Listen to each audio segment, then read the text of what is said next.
Greetings everyone and welcome to this game review where we review a game I played against Toby while he was live streaming, so definitely make sure to check out his channel in the description. And let's take a look at this game here, shall we? Our opponent Toby is playing Cymanti on the new beta, so we are looking at the reworked Cymanti here with the Reichi and the Boomchi and the whatchamacallit, the Mantis. And we are playing Vengir. Now there's a couple of interesting things here about this particular build of the beta, because our capitals both start with 1 star per turn protection, which is terrible.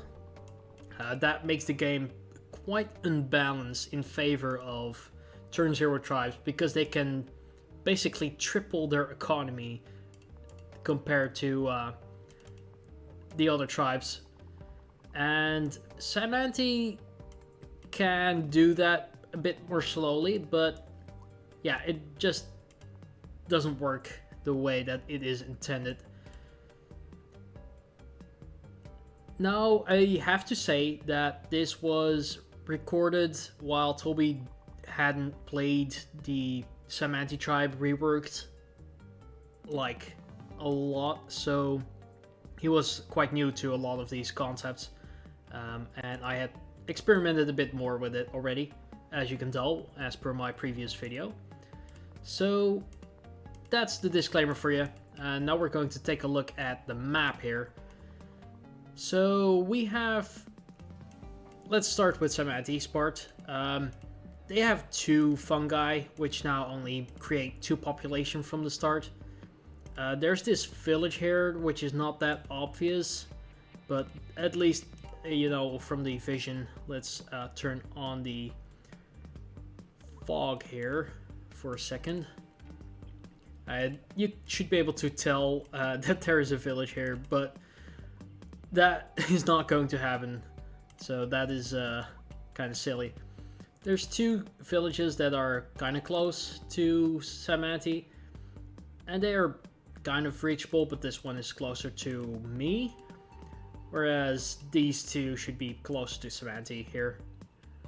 And then on my part here, we have to take a particular route to this village because we are blocked by a mountain, and then this one should be kind of close as well, which if we step onto this tile, for instance, we should be seeing this animal as well as these this ore here, so we should be able to find these villages quite easily, whereas our opponent is playing Cymanti and they would see these spores and this animal. So these villages are obvious and this one isn't that obvious, so that is that's why he didn't get to capture that. Now let's actually take a look at this game, and if you like my video, make sure to like and subscribe, because that really helps me out. So let's see here. Cymanti starts off, I should stop saying Cymanti, it's just Toby. Toby starts off with a typical opener, I feel like. Actually, he doesn't. Oh no, that is a typical opener. I do start with a typical opener as well. It's just a funny coincidence that I happen to be surrounded with a lot of water, so there's only a couple of things I can go towards. Pretty simple opener. He goes for that lighthouse, and you can already see what happens if you can't afford to get your additional warrior, because that really slows down your start, and especially if you decide to well, that happens. That is also something that is kind of buggy from this update, is you should not get kicked out of the game every now and then. But oh, that's the wrong, that's the game. So already slowing everyone down. Can you get out of the way, Discord message overlay thingy McBobber? You're annoying. So that slows down your expansion really a lot, which is painful. There you go. So we find this village and this village. And you can already see the difference here is that this warrior doesn't actually have a attack bonus, which is one of the changes here. Oh, I didn't take a look at the ruins. Most of them are... Dang, that keeps happening. I will start cutting it out from here, but you can tell that this is quite a buggy update here. That was a different game. That was enjoyable as well.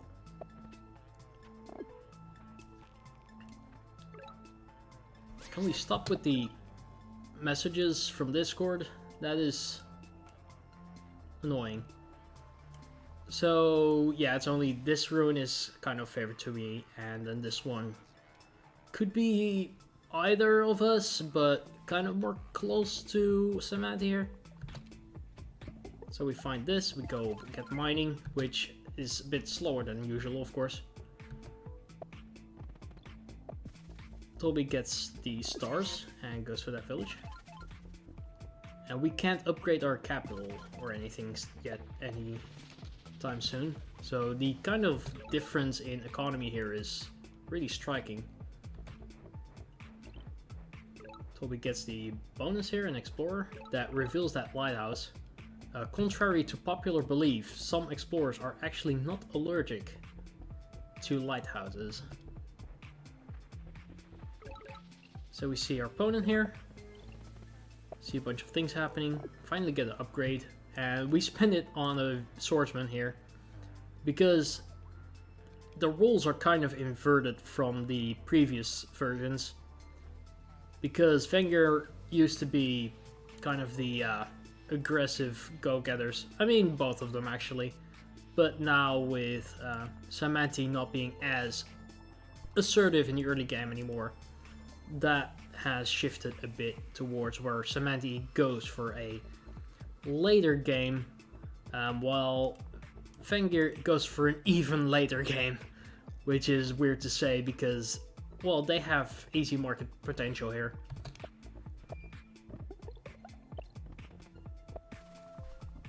Economy is upgraded. That is getting very close to a centipede, which is very scary. It's only at this point that our economy starts to catch up, which we are in the lead by one city, but I mean we spent our stars into another swordsman, so that is kind of a deal that we had to take. Get an explorer that explores things. Start finally taking some more stars here, but of course we need to make sure that our opponent is not able to just blindly capture every city.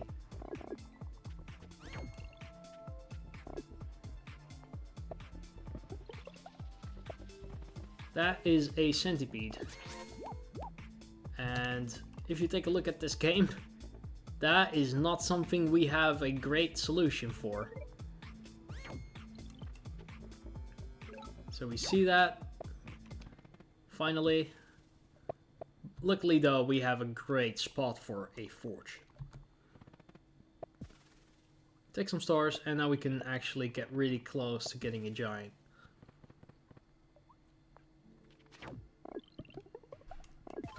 Toby gets riding here, and if you take a look at the economy, that is actually ridiculous.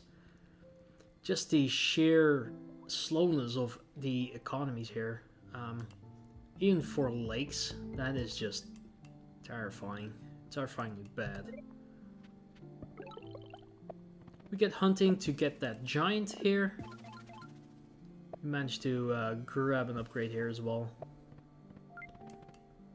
Just boosting that economy up so that we are actually in a significant lead here.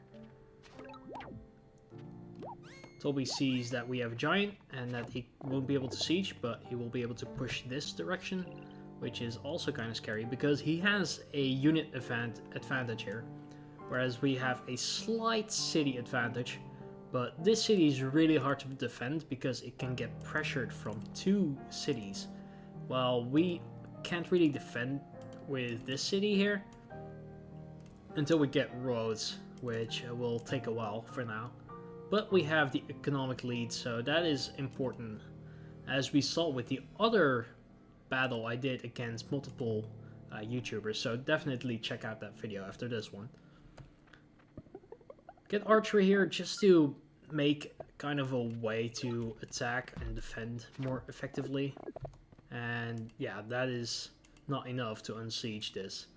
Unfortunately, maybe if I had done that the other way around. Nope, actually, that wouldn't be enough.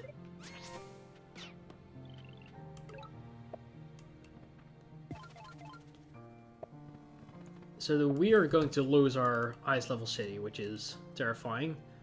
And it looks like Tolby has a lead now in terms of both cities, in terms of levels, as well as just the sheer number.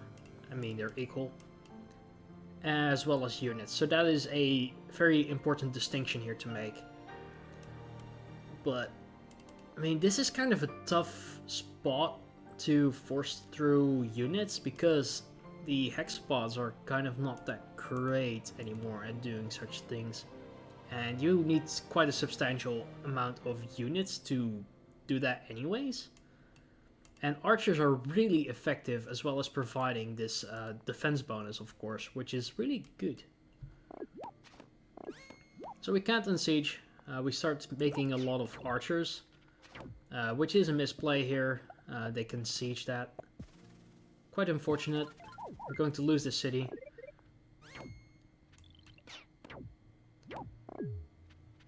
We try taking this back, so...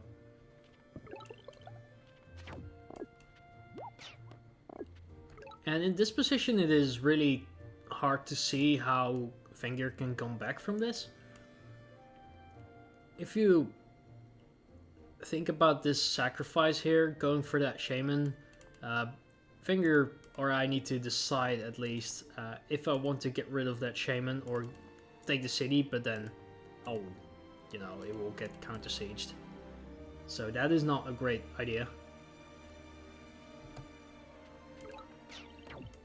But at least we are getting some momentum here with taking this city and defending it decently well. And then we are also just making sure that we get a bunch of archers, because our economy is actually still better for now.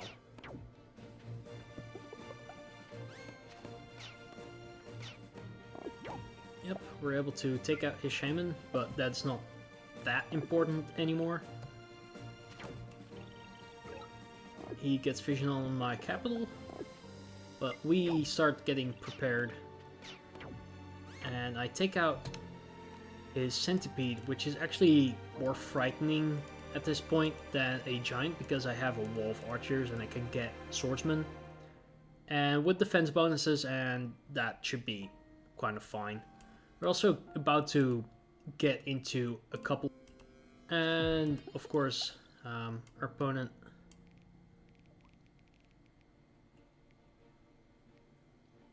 so after this turn, because I got kicked again, we see that our opponent will be going with the rituals in order to get a new shaman and force out us to sacrifice that giant. They get recycling, which now actually makes it possible for you to get fungi back to level 3. And they finally find this villager. We are going to lose this city, but we will get population growth. And I actually managed to poof my own unit here, which is kind of ridiculous. You don't see that every day, but, you know, that's kind of funny. We will be able to take care of this hexapod for now, because there's not an easy way to stop us from sieging back.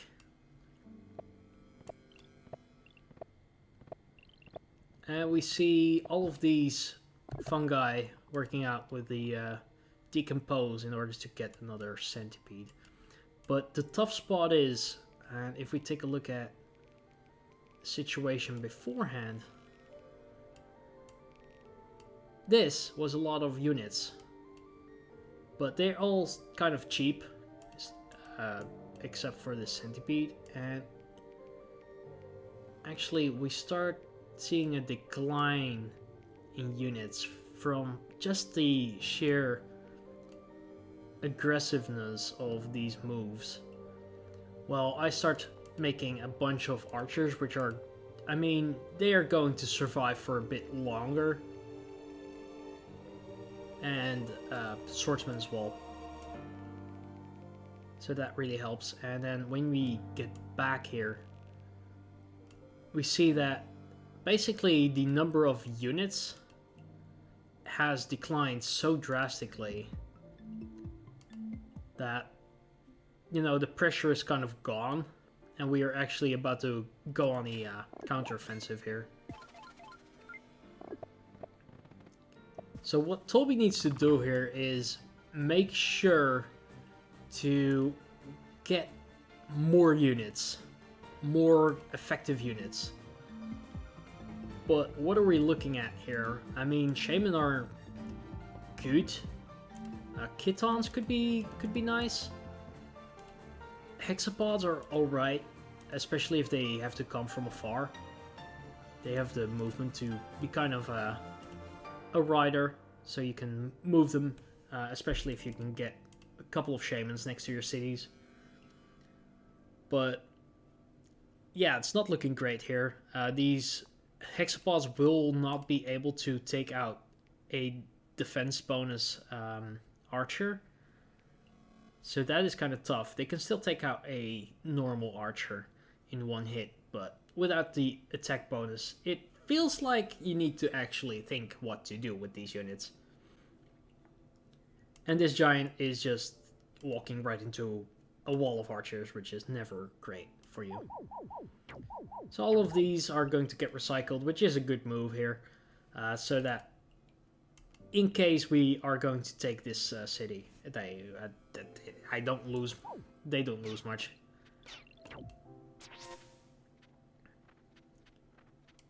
Move in all of those archers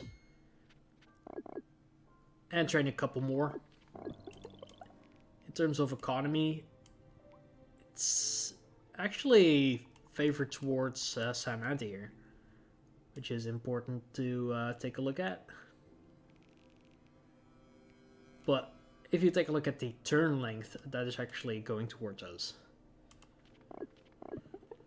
which is an indication of general things you are doing with your stars. And turn, of course. Get roads here just to siege this city.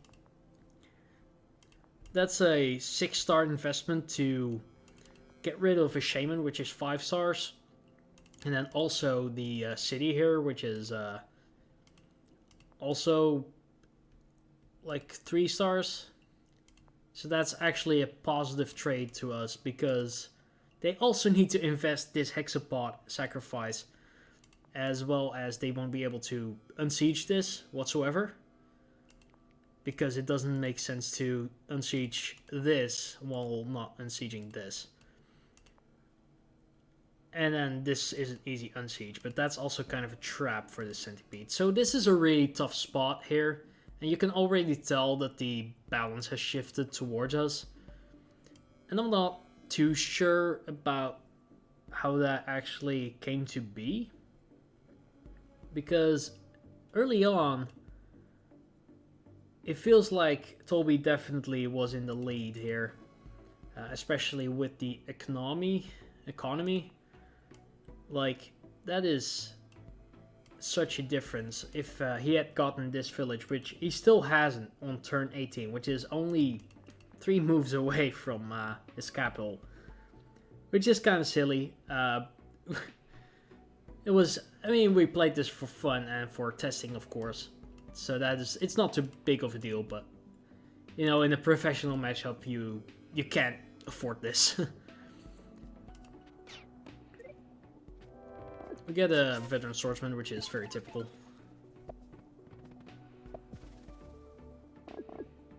Get a couple of riders here. So he can unsiege that. Go for this ruin here. And what he decides to do is to go ahead and not fall for the trap and go this way instead, which is the better move here, because this would be instant death trap for the centipede, and going this way may actually result in taking back this city, which is a good move here. But it is just too bad that we are starting to get ahead in terms of just general power. We have archers, we have riders, which are a very sizable counter together with the roads against basically anything that has to do with hexapods. And chitons are a pretty good combination with centipedes and hexapods in order to halt the riders at least, but the archers are a really good counter to them. So yeah, it's kind of a even match, but considering that we have more cities, that actually will help us in winning this battle here. We see them getting a centipede here, and of course recycling all of these, which is just one of the cool things about this update, and we talked about this for a bit, is that it actually is a payoff now to get this technology, because it used to be kind of useless, but now with the microbes it actually is fair, which is a really fair remark from Toby, is that normal tribes have these farms, which is 5 stars for 2 populations, which is the same as fungi, even though they are a bit slower. And then the recycling tech is kind of the windmill, but since these are slower, this is actually more efficient due to the fact that decompose is just a better technology, because you get back every star from a structure that you destroy. So we start getting rid of a bunch of units here. Toby doesn't have the resources to get rid of all of my archers, so I just start like multiplying all of these units into this section here. The same general strategy to counter Cymanti is still the same, it's just overwhelm them, especially if you can get more cities, which, to be honest, that was kind of in my favor here. Especially with the opener that Toby went with, because choosing to go for the lighthouse, because choosing for this lighthouse rather than going with another warrior here just stunted the exploration and thereby the expansion, which is really critical still for Cymanti, because they need to overwhelm the opponent with Swarm, which they won't be able to do if you decide to go with a less city heavy strategy here. So that kind of makes sense. This was of course just testing, so it's good to see the small background here behind why Cymanti is not that great for choosing just the one city rather than multiple cities.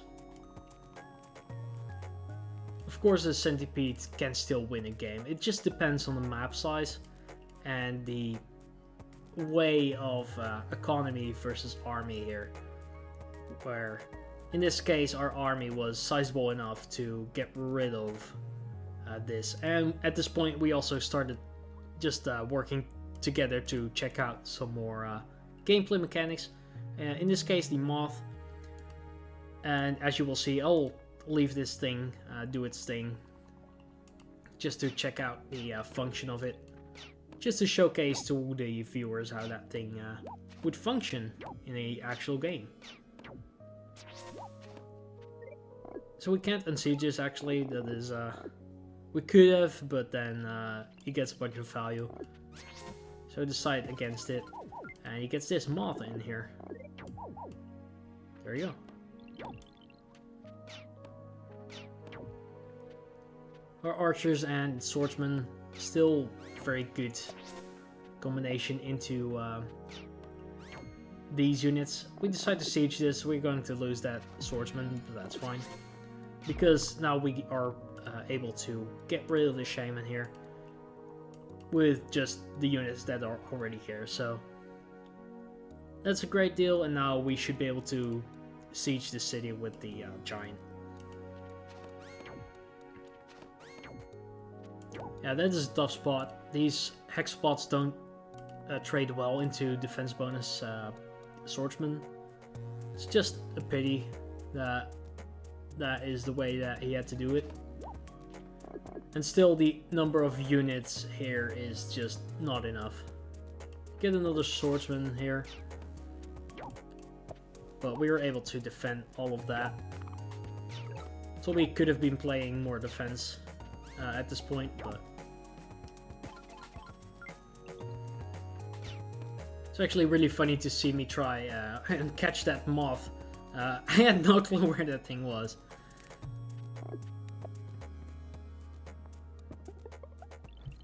Because there actually wasn't anything here. And now we see, of course, all these insect eggs. I'm not sure why Midge1 decided to go with real life kind of things, because a moth and a mantis don't really, I mean, with the visuals they fit the tribe, but like a hexapod is not a real thing, you know. That is kind of a small complaint I have. He finally decides to go for that village. That village could have changed so much in this game. And he actually talked about this after we finished our game. So if you want to know about that, definitely check out the live stream. Toby has the archery tech, so these eggs are really hard to get rid of, as you'll see.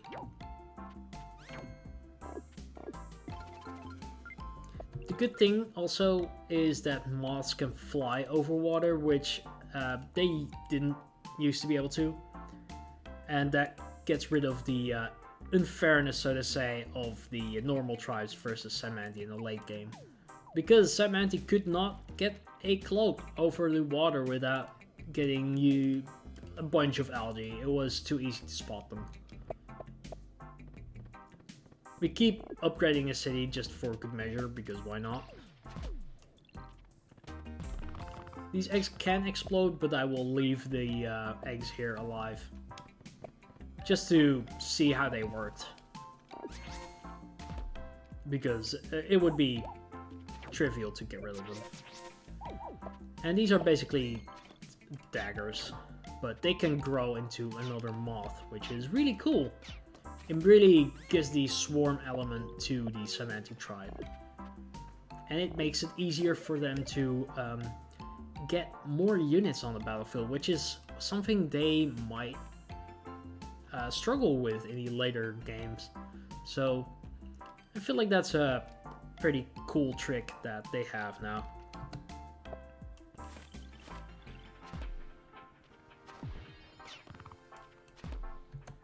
Fun fact, this veteran swordsman wasn't able to kill that shaman because it was on a defense bonus. So, the more you know. We see this centipede just dying.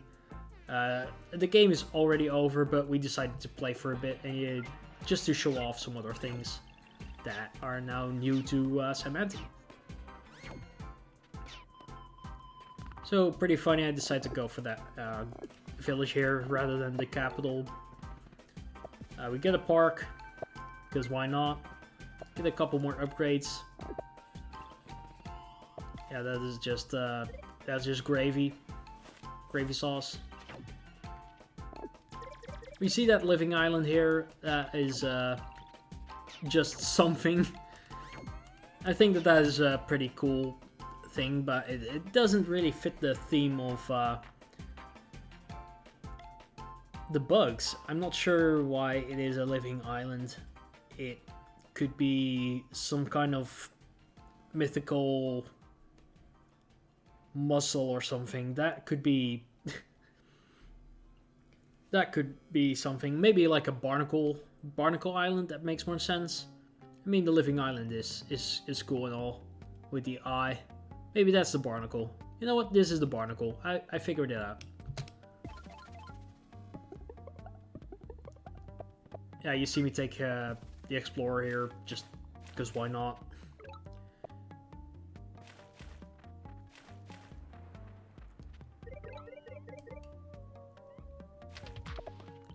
You can see that the living island actually creates tile.effect.algae on each tile that it passes. So the actual pathway that it takes is actually important here.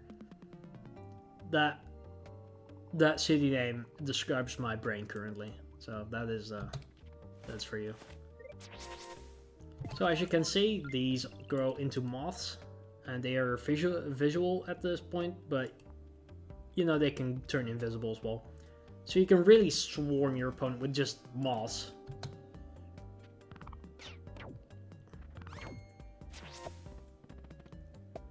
See a couple more turns going on here, but you know the game is already over. This is going to be just a little bit of a hide and seek game here. There's not much going on anymore. We see Toby pumping out another super unit here. And then trying to lay siege, but then discovering that you can't move. You can't pop a moth twice, and then also just, you know, if you you're playing Cymanti, apparently these insect eggs actually can't spawn on the water. So that is something that we may need to take a look at, because insect eggs generally can also be laying in the water. You see me struggle here. It's kind of funny. Get a swordsman there just to unsiege that. See a couple more things going on, but we had a lot of fun. This was a great match here. It was very difficult to assess everything going on in this game, of course, but I think we did a decent job at explaining most of the new things that are now possible with Cymanti. Instead, does it have like a little beak or something? No, it doesn't. Looks like a little shark, like a little crocodile or something. If this is the mouth, it's kind of goofy. I like it. Actually, it does have tentacles. Anyhow, I hope you enjoyed this video. For a more complete analysis, make sure to take a look at the live stream that we did, at least Toby did, and I was part of, and I was very happy to be there. So make sure to check that out, and I hope you will check out my other videos as well. I will see you in the next one. Goodbye.